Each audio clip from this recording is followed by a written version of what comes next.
আসসালামু আলাইকুম প্রিয় দর্শক, কেমন আছেন সবাই? আশা করি সবাই ভালো আছেন। আজকে নতুন একটা ভিডিও নিয়ে আসলাম। রাসেলস ভাইপার সাপের তথ্য দেওয়ার চেষ্টা করব।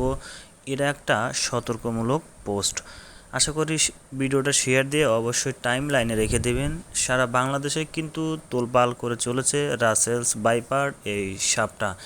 আসলে গত কয়েকদিন যাবৎ কিন্তু অনেক লোকই মারা গেছেন রাসেলস ভাইপার এই সাপের কামড়ে বা ছোবলে।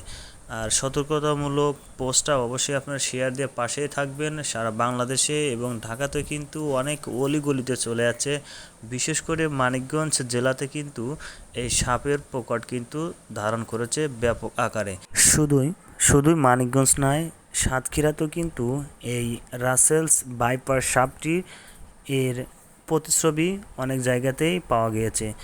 তবে এরা কিন্তু বেশিরভাগ ধান ক্ষেত এবং ঘাস খেতে বসবাস করে থাকে।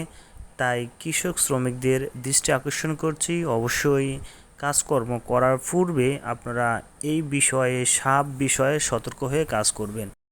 যদি কোনো ক্রমে রাসেলস ভাইপার সাপে কামড়ে পড়েন, অবশ্যই নিকটস্থ স্বাস্থ্যকেন্দ্রে আপনারা যোগাযোগ করবেন এবং কবিরাজ বা প্রাথমিক যে চিকিৎসা নেওয়ার দরকার সাথে সাথে অবলম্বন করবেন।